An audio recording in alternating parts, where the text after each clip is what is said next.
All right, everyone. I've got an awesome guest here. Today we have Nathan Goodworth. Nathan is the creator of Ollin Digiscoping. So I'm going to let you introduce yourself a little bit better there, Nathan. We just barely met up at TAC, and you've got a great idea here, and I'm real interested in sharing it with my podcast audience. So who are you? And let's get started there. Yeah, for sure. Thanks for having me on. And yeah, it was fun to sit down and chat, get to know each other a little bit more at TAC. And first thing I noticed about Jonathan was a nice red beard, and then I saw his logo on his Instagram, and it's pretty easy to not get him confused with anybody else now that I've got the two connected. So yeah, so I'm Nathan Goodworth, founder of All In. Launched the company just under 3 weeks ago, actually. Been something we've been working on for a couple of years now, but finally we're able to get it to market. Got an incredible product, a really exciting team behind it. That's one of the things I'm most excited about. And yeah, products shipping now. People are starting to receive the product, and it's been cool to see the response from other people besides those who had been testing some of our earlier prototypes. And yeah, excited to be here and share more of the story. That's awesome, man. I appreciate you carving out time because we were chatting about this before the podcast, but you've got a baby on the way due any day. Like, if Yeah, you rush two out of days from here, now. So yeah, if you rush out of here because she goes into labor, like go for it. yeah, That's more, you can't be like, oh, definitely will if it happens. it's like, babe, hold on an hour, just 1 hour, just give that's Yeah, not gonna right. work. But that's cool. So you got a baby on the way, you've got kids already, Yeah, and you're launching a company. And how old are you? 31. So you're only a year older than me. I'm Yeah. 30. So that's crazy to, and you've got all the balls rolling. And how does an Idaho and potato guy go from that to creating one of these awesome the Digiscope that you have? Yeah, so yeah, being from Southeast Idaho, I feel super fortunate because we're surrounded by a lot of public land, a lot of beautiful mountain ranges.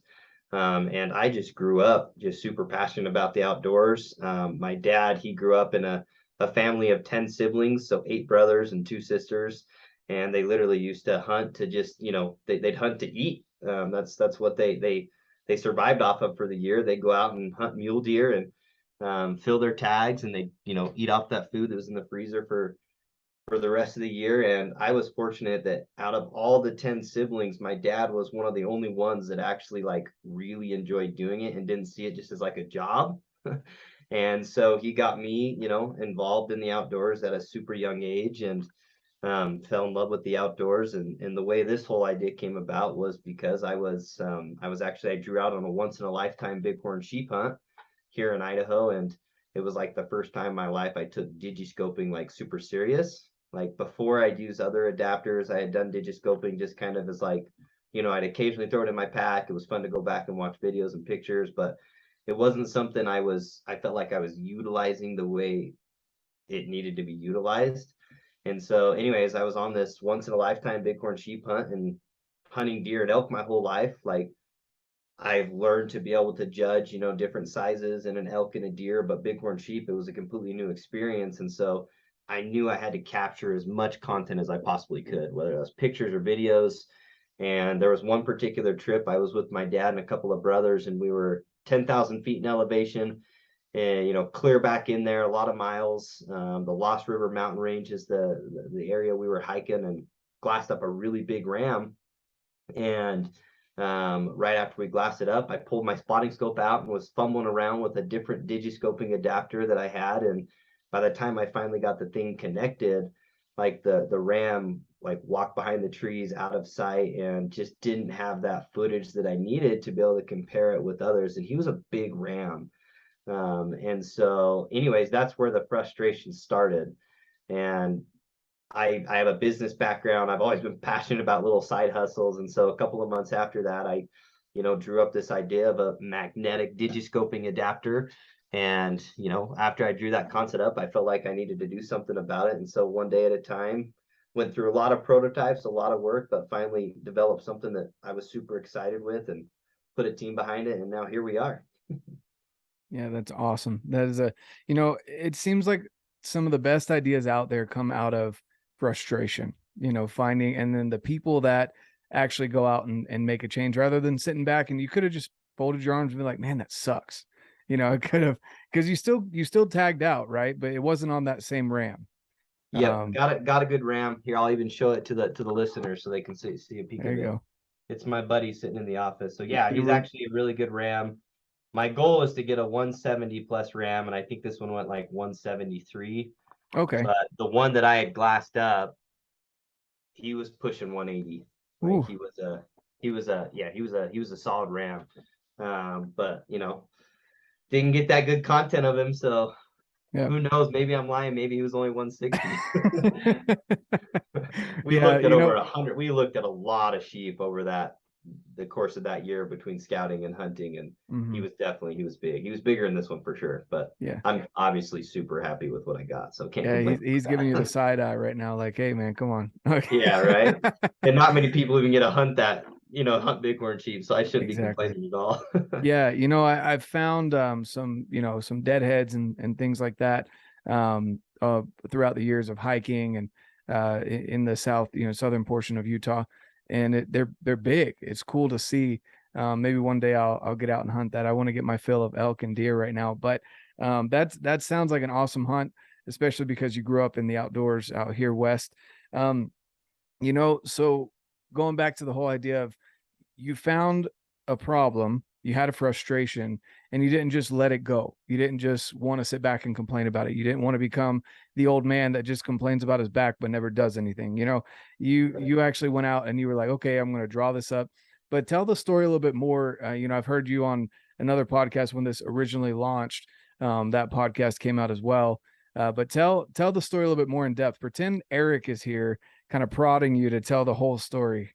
Yeah, no, for sure. So I guess there's really two big parts of the story, right? There's how the product idea came about, which I just shared a little bit about, and then why is our company all in, and how did that come about, right? And so yeah, back to the sheep hunt. There was a lot of frustrations there.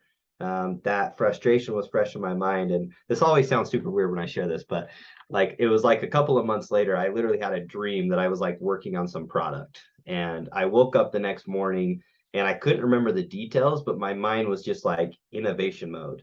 And I worked from home, so I walked into my office like still in the underwear, sat down and grabbed a piece of paper and thinking about that frustration and then having that, the innovation wheels turning from the dream. I literally drew up this little design on a piece of paper that was a digiscoping adapter, and I had like arrows pointing to it like where magnets would go. And I remember drawing it. I looked at it, I picked it up and lifted it up. I actually might have it right here. This will be the first time anybody sees the original drawing, so your listeners should feel honored. Oh, let's see. Yeah, this was one of my first drawings. It was right here. So those little circles you're seeing on there are the magnets. And then I started to get into some real serious engineering, drawing some real serious lines. Yeah. But I remember that the funny thing was I remember picking the paper up and I just had this strong impression, like, do something about this. Like, don't let this just be an idea that sits on a piece of paper. And my background, my background actually is business. I've always loved side hustles. Like I mentioned before, when I was going to school, I started a window washing, carpet cleaning business, and that transitioned into a TV and internet retail business here in Southeast Idaho, and was doing all of that. And then one of the things I felt like I was kind of lacking during that experience was the ability to network outside of just Southeast Idaho. I'm from a small town, right? And so I started networking with different people, connected with an entrepreneur from Utah who had started and sold multiple companies, just had a really good reputation for being a good guy, and also just, very successful entrepreneur. And networking with him, I was actually brought on, this was 5 years ago, into another new business idea called sign glasses. And this was completely unrelated to the outdoor space, but it was essentially this technology that was born where a deaf and hard of hearing person could put on a pair of glasses and actually see a live sign language interpreter in the glasses. So there was a prototype and a patent, but nothing else was ready. And so I got brought in and I was responsible to do like all the early business development. I wasn't getting paid like any money because I was trying to earn equity in this business, right? And so that fortunately grew quite a bit. We've got like, there's like 18, 20 full-time employees now, cash flow positive. We got the technology to a position where we could actually sell it to consumers. And anyway, so that's kind of some of my business background. And it got to the point where after I went through all of those early business development stages, I had transitioned into sales and was kind of doing the same thing over and over and over. And I'm the type of person that when I feel like I'm stuck in a rut and like I'm doing the same thing every day, like I go crazy. And so that happened to be the same time this idea came about. And so I was like, okay, I've got to figure out how to do this. So then it was like, okay, how do I take this product now and go and validate it in the marketplace? And so the first thing I had to do was figure out how to 3D print a prototype. And so I went through hours of doing all of that, got a prototype ready, and then I started talking to people like you, Jonathan, and people who hunt or who have been out and done digiscoping. And every single time I went out and started sharing kind of my story and frustrations, everybody had the same stories. Like everybody's been there where they've been on that hunt or they've been on a scouting trip. They saw this animal, they were trying to get set up and they were just fumbling and just didn't like, messing around with it.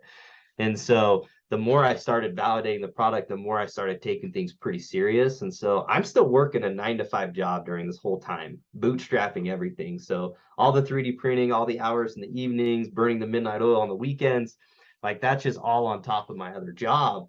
But fortunately, I've got a friend who's a really good engineer. He was helping me sharpen the design, and I was telling him like, here's what I want to do, and he could actually go into my CAD files and fix some stuff for me. But then it was just going through that whole process of how do I figure out manufacturing? How do I figure out fulfillment? How do I figure out patents, trademarks, setting up the LLC, and all that business stuff.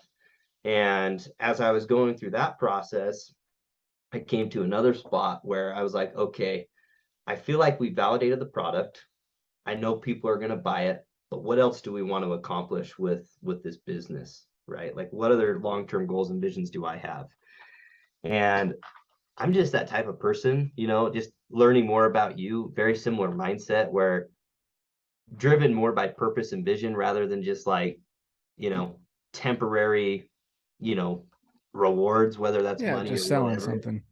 Yeah, exactly. More than just selling something. And so, um, as I was going through this process, I just felt the need to really assemble a really strong team behind this before I launched. So I actually have had product ready to sell for a lot of months now, but I knew I only got one chance to launch. You only get one time to launch a new business. And so I wanted to do it the right way. And so through a lot of networking and stuff like that, I got in touch with some of the folks that Eric, Jordan, and Casey Harbison, who are former co-founders of Mountain Ops, and just formed this team together. And then after that, it was okay, what can we do to prepare for launch, right? And so I'm sitting down at my house, like products solid, working extremely well. It's ready to sell. And I'm trying to come up with a good company mission statement and a long-term vision and trying to come up with a company name. The product was actually going to be called MagScope. And so anybody that's ordered this first iteration, you're going to see it in your box. And Jonathan actually just received his today. So Yep. Strategically placed podcast here. yeah, right. So that was going to be the name of the product and the company, but then we just felt like we wanted to do more with it than just have just this one product and be done. And so how Ollin came about was after writing down, some mission statements or some long-term goals that I had, I was reading this book called Aspire. It's a book by a man named Kevin Hall. He's traveled the world, learning all these different words and how these words influence our lives. And so each chapter he talks about like a specific words, like one of the words like namaste, and he talks about like what that means in their culture and what that can mean to us. And one of the words that was in that book that I was reading was Ollin, Ollin. And it's an ancient Aztec word. When a big storm or earthquake would shake the earth, these Aztecs would yell and scream in urgency this word all in, and it literally translates into moving and acting with all of your heart right now. And after I read that definition, it was just like it clicked. I was like, that's the same thing I felt after I drew up that first prototype, like move, do something with it. And then I started reading more about the word. And also, it's on the Mexica sunstone and also signifies the moment when somebody becomes aware of what they can become. So somebody actually realizes like their potential. And I was like, this is exactly what I'm trying to do with this business is, really connect people to their passions and help them move and act and chase something they're passionate about and help people see like through hopefully my example, even though it's not perfect in any way, that you don't have to have a bunch of money. You don't have to have a bunch of resources. If you've got the passion, the work ethic, you can turn an idea on a piece of paper into something pretty awesome. And so that's where All In came about. And that's what I'm most excited about. Like the product's incredible, but I think there's going to be other things that we can do with this platform to just really help motivate and inspire others. So I'm pretty pumped about that. Yeah, no, definitely. I love that story. I love the word, and that goes to show guys out there that are aspiring to be entrepreneurs, read, read books, actual books. Read them or Because listen to audiobooks. There's no excuse nowadays yeah, with all the resources we have. I'm not a big exactly. reader, but I love audiobooks, and I was actually, I was doing both. I was reading and listening to the audiobook on that when that happened. So Yeah, yeah, definitely worth it. there's some books that are better read, like so you can take notes, and then there's Mhm. other ones that are definitely good for listening to.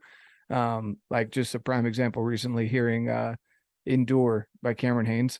Mm. Listening to him read his own book and his own story and hearing his emotion whenever he gets to certain chapters, that's one of those ones you want to hear on Audible. But there's other ones like this one that you were saying that, it it hits different hearing the word in your own head, like what you were saying, where it just clicked. And so, and definitely if anyone pulls anything from this and you want to be an entrepreneur, go read books. It Yeah, helps. for sure. But I love that. I love that you had the scope to, no pun intended there, but that you had the idea and scope of, I don't want to do this temporarily. I don't want to be pigeonholed into just digiscoping, or even just scoping with a phone on a scope. You want to be able to expand that to other things. You mentioned cameras and other things, and also just other products in general, not just digiscoping. And so I think that's really cool, because I have that same idea of, I just want people to get outside more. Right. And I think the less barriers that they encounter, like with this product. And we'll go over, I'm going to do an actual install here since I got it today and show people a little bit about how it works. But eliminating barriers, like the frustration of having to hook up a digiscope to your scope or your binos or whatever, and missing that moment. Can Some people will leave that and say, you know what, screw it, I'm done. Like, and there's people like that out there. So eliminating those barriers, I think, is awesome. And it's cool that you had that vision and you acted on it. Yeah. Yeah. Yeah. And I didn't start getting into like technical hunting gear until just like a handful of years ago. And I shared this a little bit in the other podcast too, but I fell in love with the founder of KUIU, Jason Harrison, and just because of the way he educated me on technical gear, but just like I just felt like the guy was always being so authentic, so real. And when you're listening to his stuff, kind of like right now, you feel like you're sitting in the same room with him, right? Like he's a Mm-hmm. buddy. And his vision to just like always be innovating, that relentless innovation that he always preached, like I wanted that to be one of like our key pillars here at All In. And so those are stuff that takes a lot of hard work. It takes the right team and it takes a long-term vision. And so he's one of the ones that really like he's been one of the ones that really inspired me on all of that too. So Yeah. Yeah, and I didn't know much about him, honestly, because I didn't grow up with Kuyu and gear like that. So when I did find out about his passing, I was like, why are so many people so upset? Like it sucks, right? But getting to know and listening to his stuff, I was like, okay, that makes sense. He was one of those people that it wasn't a brand for him. It was more than that. It was more like a vision and something that he wanted for everyone, whether you wore Kuyu gear or not. And so he that was was one of the awesome. pioneers, man. It was Mhm. awesome. Definitely Yeah. one of the pioneers. I mean, obviously heavily involved with Sitka too, and what that's become, and Kuyu and Sitka, some of the biggest ones out there. Not to say there's not other tons of incredible companies out there, but yeah, just that mindset he had was super unique, I felt like. No, definitely agree with that. 100%. So let's talk a little bit about, the outdoors, because we've talked about the product and we'll circle back around to that and do the install and show people a little bit more about it. But what attracts you so much to the outdoors? I know, you said your dad brought you up. Luckily, your dad was one of the siblings that actually enjoyed being out there. But it's just like with anything else, your parents can bring you into stuff and even drag you along sometimes. And then as soon as you move out of the house, you're like, whew, I'm done. I don't have to do that anymore. That obviously wasn't it for you. So what attracts you to the outdoors so much? Yeah, I think one of the biggest things for me is just like the unknown aspect of it. Like, you never know what you're gonna find. You never know what you're gonna experience until you're out there doing it. And so, like, I, especially as we're getting close, like the hunts are about to start, right? Like my mindset is like, what's going to happen on some. I drew a couple of late muzzleloader tags. I've got one a limited entry in Utah, and then a limited entry in New Mexico for elk. And just like wondering, what am I going to experience on that hunt? What am I going to see? That's like one of the big things for me. And then just the grind and work that goes into trying to figure it all out. I am not the best hunter, and I will happily admit that to anyone, but just I will continue to work super hard at it, and that feeling of unknown and not knowing what's going to happen, when I'm out there trying to accomplish something, I just love that, and I just feel like I've learned so many like life lessons by trying to pursue something that I'm not completely sure what's going to happen. And that's part of the reason why I love it so much. No, I agree with that. There's always a new adventure. Sunset never looks the same. Sunrises don't look the same. There's always new animals out there to encounter. And always more mountains to go and climb. That's one of the things that kept me out here in the West is, I posted something today that was like, oh, Utah sucks. Don't ever move here. Like Yeah. but in all reality, that it's kept me here because and I've said this multiple times on the podcast. I was on the verge of moving back home to North Carolina, where I'm from.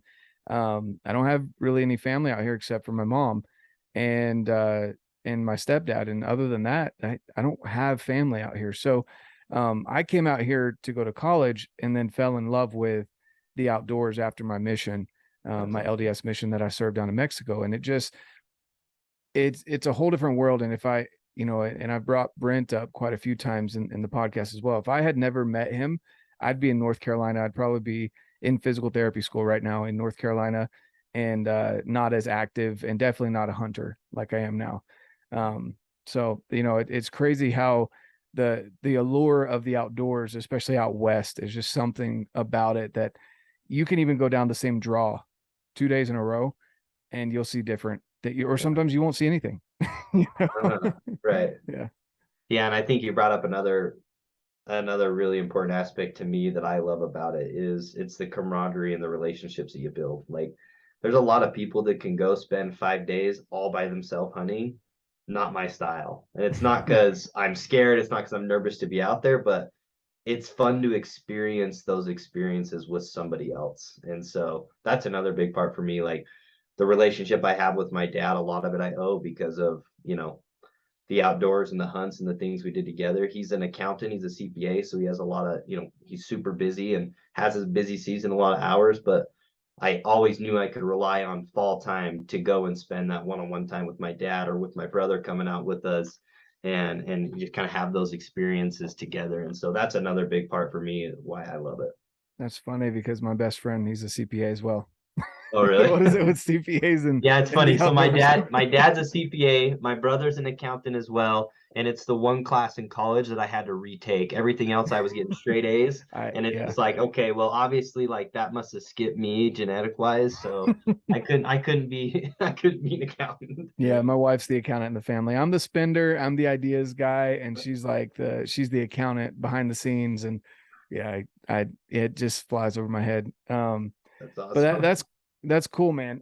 So and then you grew up in the outdoors. Did you grow up with any kind of fitness other than obviously the whatever you guys did outside? Did you grow up with any kind of fitness regimen? Did you play sports?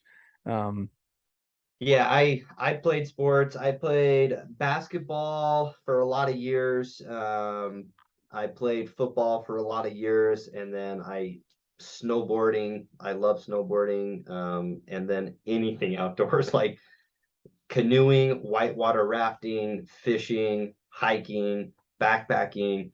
What's interesting is, I was sharing a little bit about my dad's side of the family. My mom's side of the family, they also have quite a bit of siblings. There's 8 siblings over there. And my grandma, she's super passionate about the outdoors. And when I was growing up, she would put on what we called the grandma hike, and literally all grandkids 8 years and older, we would literally do like a 3 to 4 night backpacking trip, and she was the one like leading the helm. So I Wow. got exposed to that, like hiking like upper Palisades. I was doing that when I was 8 years old, That's with a awesome. backpack hiking in with my grandma. And so that was another thing that, probably another reason why I love the outdoors so much. I got exposed to it from both sides.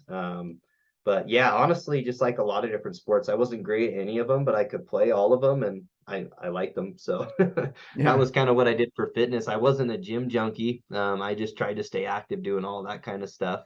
I'm trying to be more proactive with the gym now just because, I don't have those sports playing on a regular basis. And so got a little tiny gym here in Shelley called Anytime Fitness, and that's where I go put my reps in. Yep, there you go.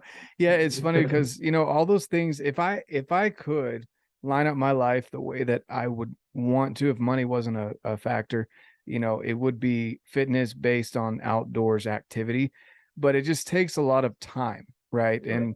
And as an adult, as someone with a job or helping run multiple companies, launching a company, having a family, you don't have the time where you can just go off for 3 or 4 hours every day and go skiing, hiking, backpacking for 3 or 4 days. Like those are now, they become more trips and Mhm. special occasions. But I agree. I love the idea of if you could do your fitness outside, because that's what we were meant to do as human For sure. beings. And all the gym movements are just kind of like compacting all those movements that you would do, whether working on a farm or being a hunter, gatherer, whatever, compacting that into 45 minutes to an hour. It's just, I wish there was more, but you got Yeah. to get it all in during that time, right? So All it in. is, yeah, I know, right? Every time I say it now, I think of the little red circle. Like that's just that it works, man. Yeah. I mean, that's what it means, right? Like Mhm. that's one thing, like I hope that, even if it's one person that we inspire to, like, whatever aspect of life it is, just like you mentioned, like if it's fitness and health, like if that's the area in your life you want to improve, like go all in that area, right?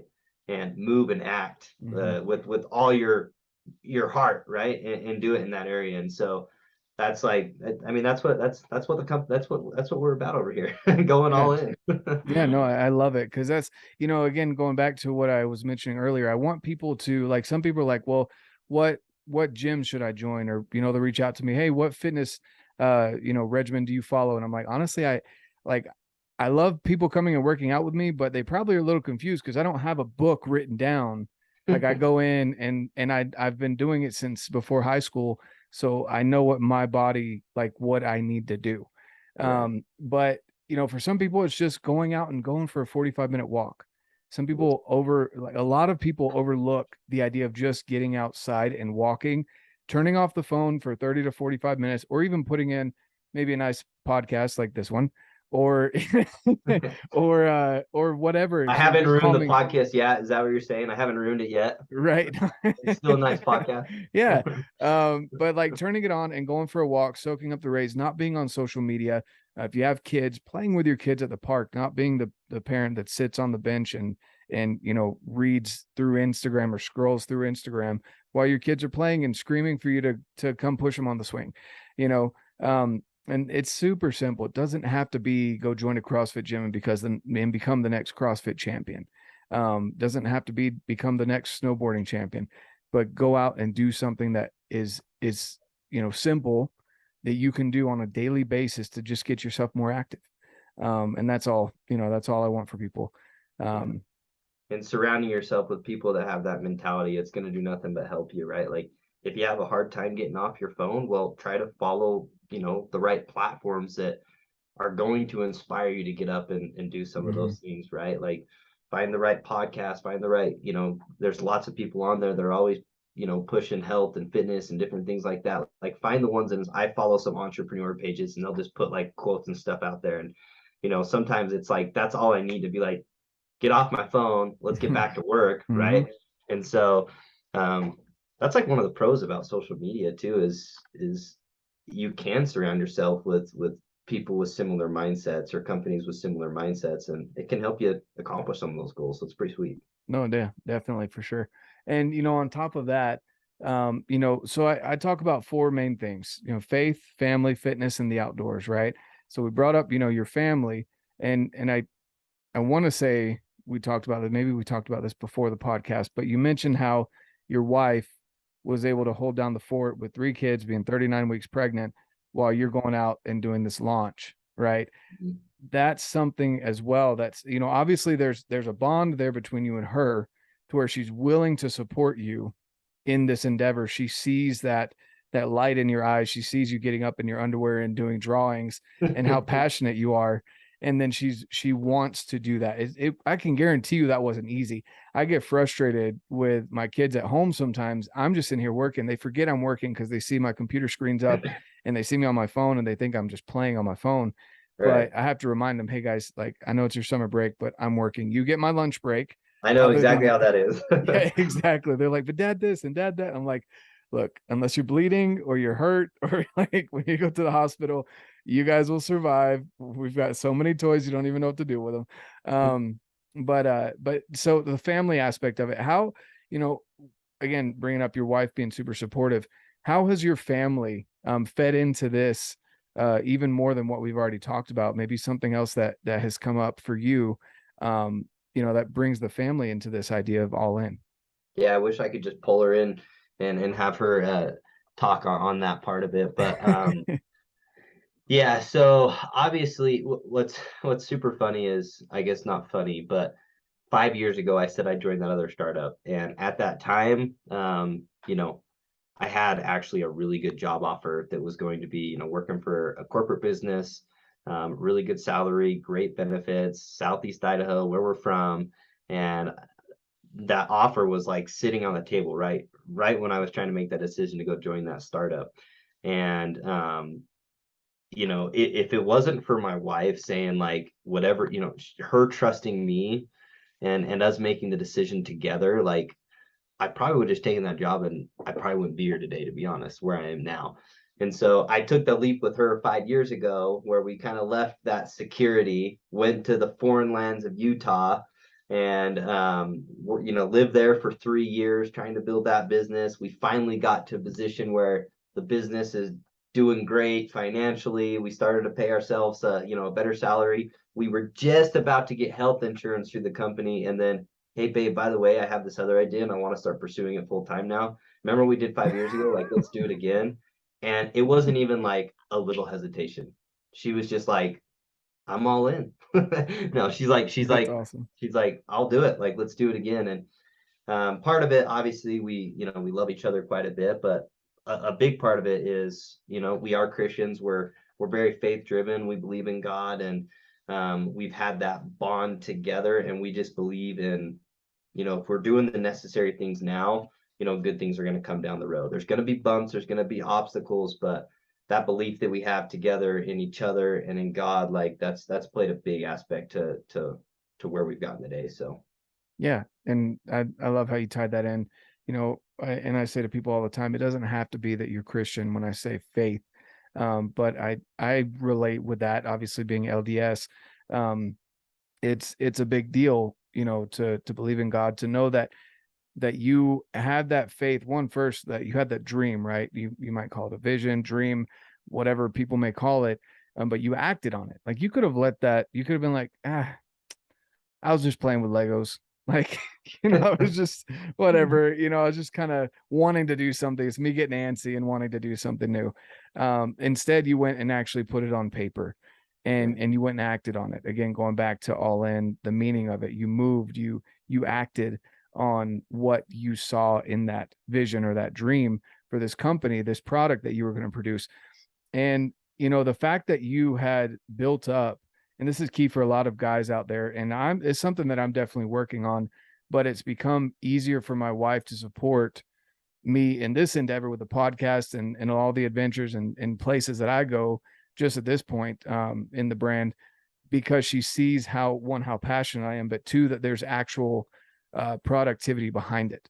You know, I guarantee you that first time was probably not nearly as easy for your wife as the second time, because you had that job sitting right there. And if she's anything like my wife, that security blanket is a big deal for most wives, for most women, and most people in general. But the fact that she was able to just jump in with you on the second endeavor, or however many there had been before that, she knew that you were going to follow through with it. And so for the people out there listening, don't just think your wife should just, you know, support you in whatever you do. You also have to have that action behind it to show her that you're going to follow up on it. You're not just going to leave her out to dry when this thing doesn't happen because you didn't do what you were supposed to do. And now you guys don't have any financial backing, and your kids, you know, the women generally worry more about the kids than the men do. You know, those sort of things are all going through her mind. So you obviously backed up your words and your ideas with action, and that interdynamic, that I'm looking for the word here, but basically you guys work together as a team, and she could support you better because she knew you were going to follow through with what you wanted. Yeah, no, absolutely. That's what faith is all about, right? It's about movement. It's definitely an action word. Not just some it's not just a noun or a pronoun. It's literally a verb. And one of the phrases that's mentioned in the scriptures is "I of faith," and literally that's in my opinion, if I were to define that, that's having a vision or an idea on something that you see that's possible, but then actually taking steps, moving and acting to help that dream become a reality. Yep. And when that happens, it's a pretty cool thing to watch.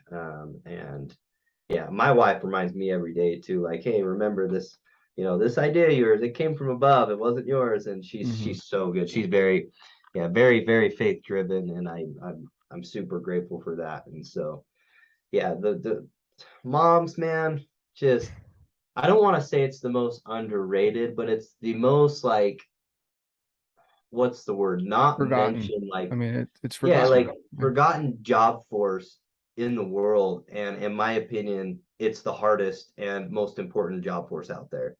Like, we have our things, and our work obviously plays a key role. It's definitely a partnership, and you've got to be able to provide, and hopefully you feel like you're working a job that is fulfilling and you're making a difference. And what I've learned is when you're actually pursuing something from our standpoint, something that you feel is rewarding, you actually usually treat your wife and your family so much more better, and you're all, like, everybody succeeds together. Yep. And so yeah, I mean, the women in our lives, man, Yeah. couldn't do it without them for sure. Yep, exactly. No, I agree 100%. Great. Well, we've hit on all the topics that I wanted to hit on before we got back to the product, unless you have something else you want to mention. No, I've probably Cool. talked too much already. So No, I love it, man. I love it. So here, the box, I heard, I was looking at the review a little bit from Shed Crazy, how you guys were talking about the install, and he talked about how it felt like an iPhone box opening, right? You don't have an iPhone, do you? I don't have an iPhone, but the Android box is open pretty similar. But So look, I mean, I'm representing. Look, I've got my Apple AirPods right here. So there you similar go. experience, Yeah, right? it's exactly the same. It's got that satisfaction there. So we were mentioning this before, um, about this card and explaining the company a little bit. I love that a lot.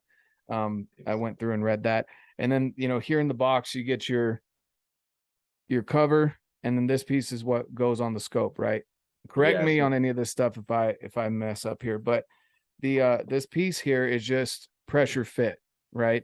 that's right. So this needs to go at the top, the symbol, Yep. right? So it's built specific for the optic you ordered it for. and it's got that logo icon, and that logo icon is to indicate the orientation. So if you're looking at your spotter straight up and down like this, you want that logo pointing straight up. And then that's what's going to allow you to get that center fit every time you put your phone on, whether you put your phone on vertical or you put your phone on horizontal. Should I do it with the eyepiece all the way out or all the way in? All the way in. All the way in. Yeah. All in. All in, right? I will say I'm actually glad you asked that question. So on the angled scopes, like the one he's holding and the one I'm having, all the way in works super good in the sense that you'll be able to get this orientation, which is straight up and down, and then you'll also be able to get the horizontal orientation up and down. Some of the straight spotting scopes, because you don't have that downward like momentum or pressure, sometimes that eyepiece can spin. And so if you are straight up and down, you could spin it all the way out to prevent that to start. If you've got one of the straight spotters, if you're filming it horizontal, you're not going to run into it because that's actually spinning the opposite direction. The phone's pulling the opposite direction. But yeah, that's one we're gonna launch a video and talk about that for the straight spotters. It's with every digiscoping adapter. Like people that have straight spotters have experienced it because you don't have that momentum pushing down on it, so the eyepiece likes to spin. But yeah, on that one, you just put it straight up and down like that. Cool. So that's what it'll look like. It's pretty, I mean, it's super simple to go on, guys. And it's just a pressure fit. I mean, you saw me, I just pushed it in with my hand there. Let's see. Okay. And I already got the case on. I've got the 1 of 1 here. Heck yeah, man. RedBeard Outdoors version. go all in on RedBeard Outdoors. There we go. Guys. There we go.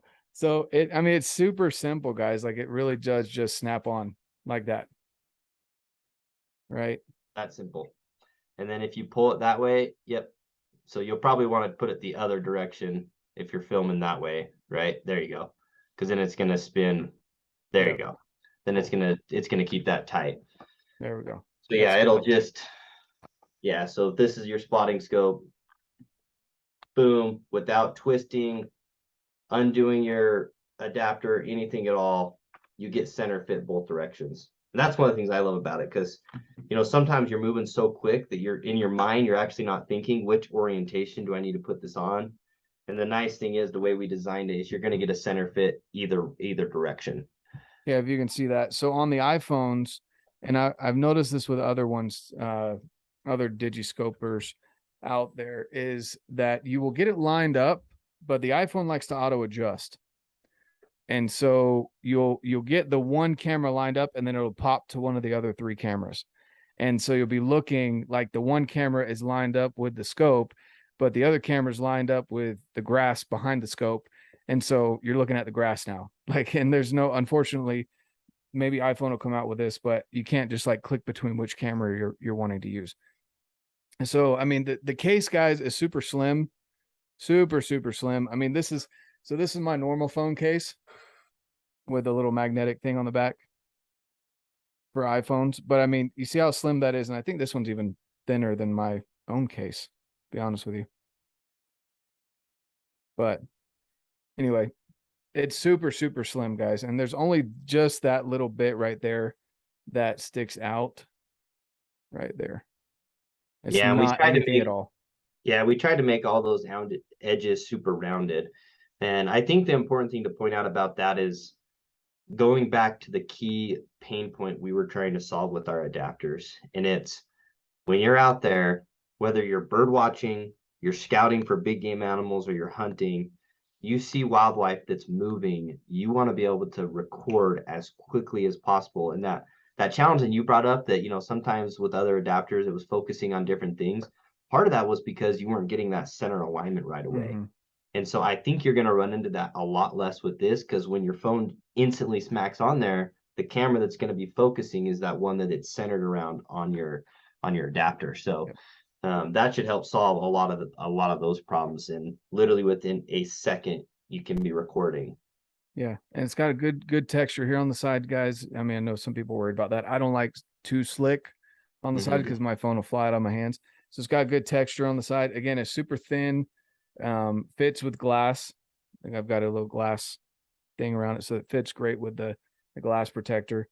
I mean, I can't really see anything that I don't like about this case. I really do love how slim it is, because I like the slim but protective foam cases. I'm not an OtterBox guy. Yeah. Some people are. I'm not one of those guys. That's pretty cool. I really do like that a lot. And you guys saw again how simple it was. To show you again, if you're gonna go this way, it just clicks on, and if you're gonna go vertical, slaps on. I mean, that's it, right? Super simple, guys. And then let's see, this for the protective cap. the protective cap. Okay. Oh yeah, there we go. So it'll Yeah, feed in and here. so, you know, the way we wanted to design it is build it in a way that you can just always keep it on your spotting scope. Mhm. And so even with the adapter that you were showing, like it's got a soft rubber finish right here, so it feels good against the skin. The hole is cut out like much bigger than your actual glass piece, so that when you're putting this next to your eye, you can still see through the spotting scope like you're looking through your spotting scope. Yep, that's exactly right. Yeah. And then you're on the move, ready to go again. There's this magnetic cap that goes over the top, keeps dirt, debris, and water away from that lens, so that you can just always keep it on there. And then obviously, I know what it's like hunting and hiking, walking through thick brush. We included a tether so that if something happens and it snags it off, you don't lose your kit. You got that tether that you can keep on there. So that's awesome. It's really cool. I mean, it really is that simple. I mean, this case, this is magnetic as well. I don't know if you guys caught that when Nathan was mentioning it, but it really is. It just clicks. You can hear it click on. And the best way to take that off is if you twist it to the right now, you'll feel it disengage. See how it disengages the magnets? Because then you're not putting pressure, because it has like an 8-pound pull. So for your listeners, you've got those big S22s or your big iPhone 13 Pro Maxes, like it's literally got an 8-pound pull on those magnets. So you're not going to have any issues of the thing falling off when you're using it. But at the same time, because it's magnetic, you can also take it off super easy.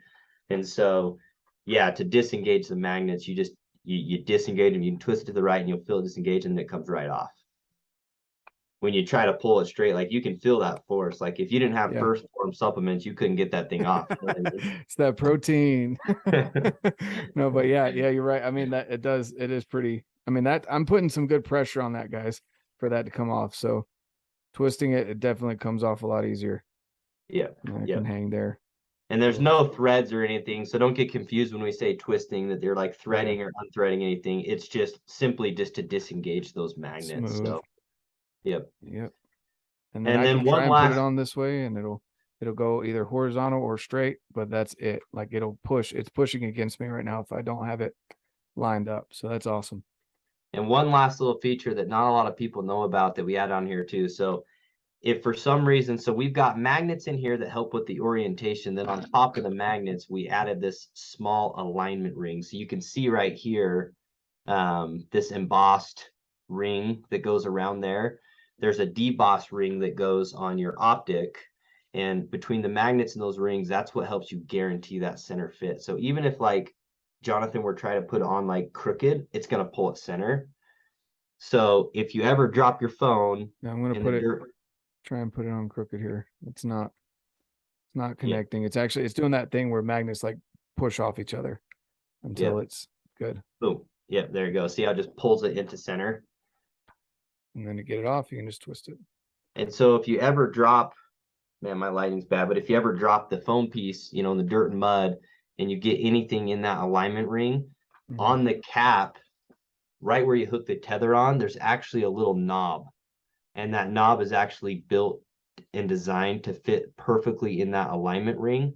So if you ever need to clean it out, you can actually take that cap off and use that little knob to clean out dirt and mud around that ring in your phone. Let's see, where's that at again?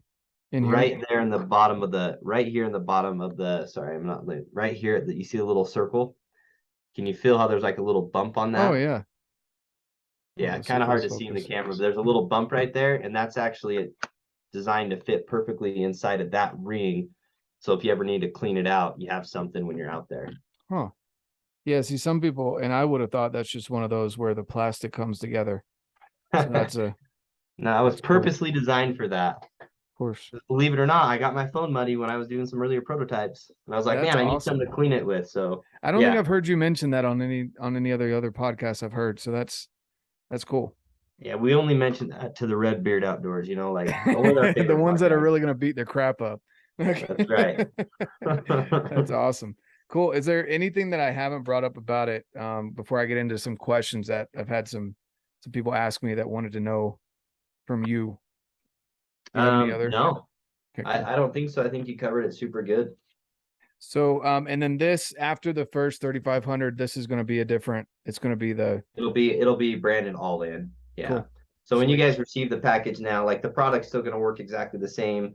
It's just gonna be rebranded packaging just because we move forward with the company name all in. Sweet. Um, and so yeah, I guess the one last thing that I'll mention is the cool thing about this design too is like Jonathan and I like we rock completely different phones and completely different optics, and it's all universal. So like my phone will fit on his spotting scope, his phone will fit on my spotting scope, and still give you that alignment. And we've had a lot of customers that have bought like one optics kit and like two phones because they hunt Hmm. with a buddy or a son or a daughter, and they have different phones, and so now they can all rock it on the same one, and people have loved that about it. So Yeah. So and you mentioned this too in another one that I was listening to where you were always the videographer, but when it came for people to video you, no one was videoing you, right? Wasn't that the that was yeah, actually so that was Casey Harbison. He's that's one of our that, yeah, that was okay. Casey. That was in the Kifaru podcast Yeah. that Yeah, yeah. launched. And yeah, Casey's like, yeah, I was the one that was always filming because That's nobody else could get their digiscoping adapter set up. And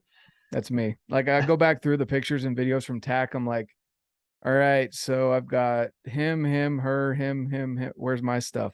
Like, I always have to ask people. I'm like, hey, you guys getting this? Like, because I'm usually and I only do it with my phone, right? But I can only imagine that would be the same. So when I go hang out with Preston, Mountain Physio, as you guys out there may know him, but when I go hang out with Preston and his fancy Swaro, I can hook mine on to his Swaro, and he can hook his onto my Vortex.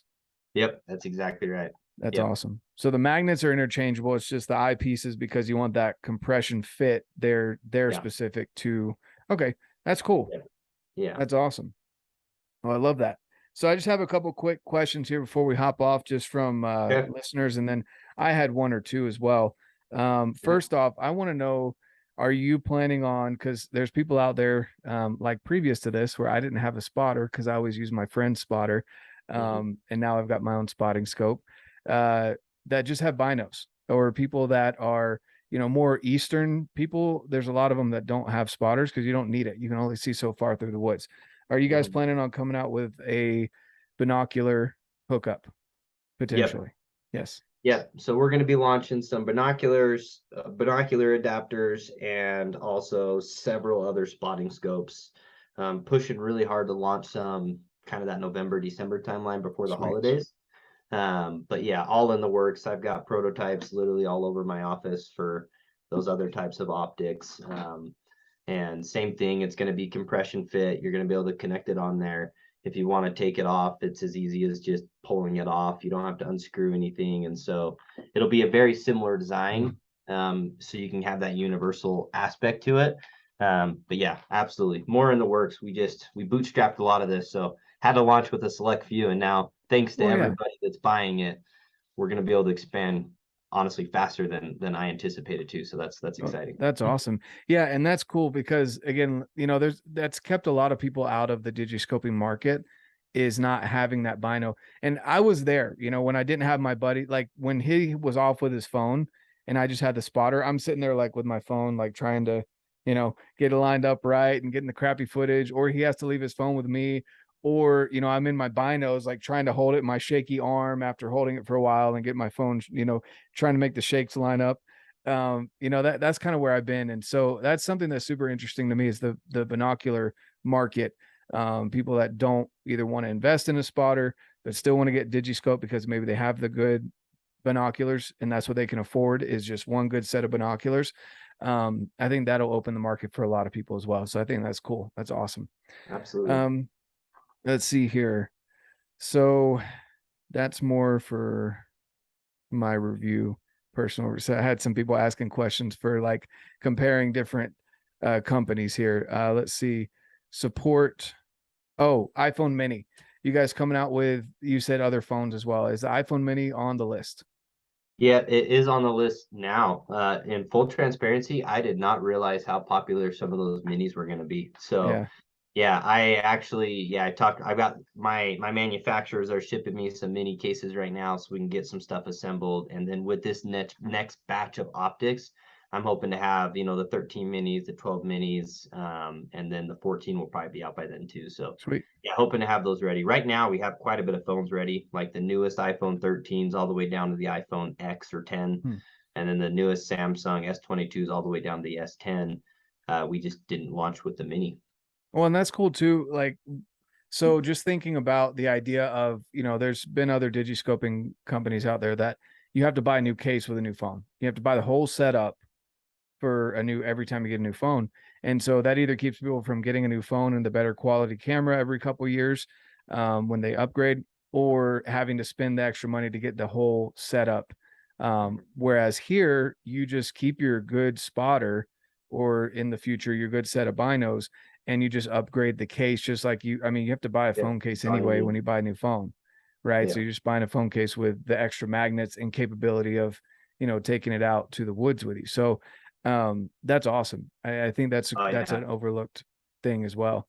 Yeah, people above that. I've had some people that literally like, I want to buy this right now, but I might upgrade my phone in 2 months. I'm like, dude, buy it now. And then when you upgrade, you don't have to buy the whole kit again. Yeah, You spend 20, exactly. 30 bucks, you got a new case and you're good to go.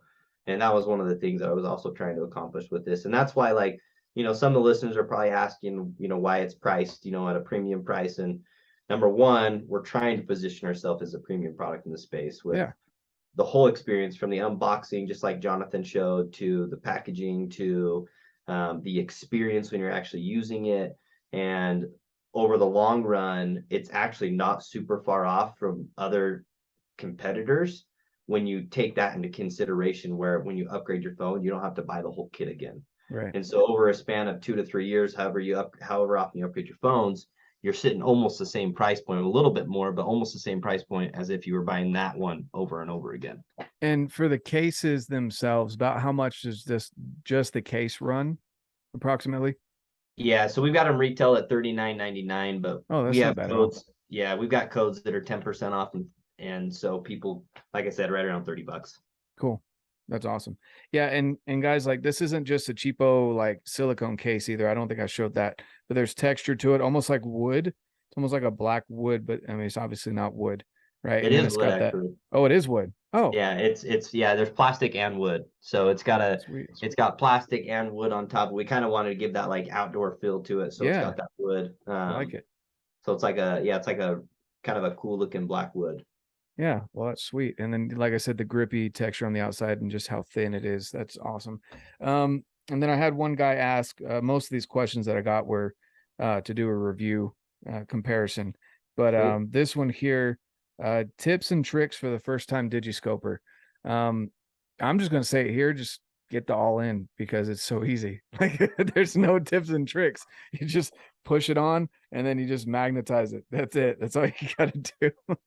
Yeah, it's funny you bring that up because when I was testing some of these earlier prototypes, I had a buddy come over and I had two spotting scopes set up on my table. I had my other digiscoping adapter that I've been using in the past sitting there. And then I had this like prototype sitting there. And I said, hey, like put this one on. I want to see how long it takes. So he was working with the other one, twisting stuff on, screwing stuff Mhm. on. I had my 3.5-year-old daughter walk by with my phone, and literally 3.5 year That's old, awesome. she puts it on the scope and it's like working. And it like, it's really that easy. Like Yeah. it's just like, and you're there. I would say the only difficult piece would be just you just need to know how to focus your spotting scope, which you Yeah. twist the knobs here and there depending on where you're trying to go further or closer. Just once you got that dialed in and then you got the adapter on, you just slap it on. I mean, that's really simple. I mean, there's really not any tips and tricks to digiscoping. Yeah. Click the record button. Yep. If you can click the record button, you can digiscope with the all-in system. Yeah. It's that simple. And yeah, sometimes there's two ways to focus. When you put it on, a lot of times the nice thing about the phones, when you get this center fit, it'll actually autofocus. Hmm. If it doesn't tap your screen, that's one way to focus it, or you can just adjust your spotting scope, just like you would if you're looking through your eye trying to focus Yeah. it. But yeah, most of the time, like if you look a lot of these videos that are getting posted on our social platforms, like these are people just sending them to us like raw, like uncut, no edits. Like what you're seeing in the video is literally what's happening. And so you'll see them slap it on and you'll see the camera focus. Mm-hmm. And that's with them not doing anything, just putting it on and hitting record. So it's pretty cool. That is awesome. Well, that's all the questions that I had that didn't have to do with comparisons and reviews, which, I don't really have anything else to compare it with yet. But I'm really excited to be honest with you about this product. I Thanks, love man. the idea that you've got with the company. I love that, one, it's simple, it's interchangeable with future phones. You've thought about that. You're adding to the market. I mean, I don't really have any suggestions that I can think of. It's an awesome product. So I'm excited to go out this weekend and try it out, and get some elk in my spotter and get ready for 3 weeks from now, or I guess 2 weeks from now. I'm gonna be up chasing elk and deer. So Crazy it's already here, huh? yeah, it's really Wow. crazy. So great. Do you have anything else that you want to leave with the listeners, the audience? No, I just really appreciate you taking some time bringing me on, Jonathan. Hopefully, I don't bore your listeners too much, but yeah, anybody that tunes in, we really appreciate it. And maybe we'll get a code put together for you, John, so you can offer your Sweet. listeners 10% off and free shipping too. So I'll get something sent over to you so you can add that at the end of this when we're all done. Awesome. There we go, guys. You heard it here first. I'm going to leave that just like I do any other links I've got down below, so you don't have to memorize them. And thanks again, Nathan, for your time. I know you're a busy man. Yeah. I really appreciate it. I'm stoked for your product, and we'll be in contact. Thanks for coming on. And like I always say, guys, get out, live your life, and love it. Go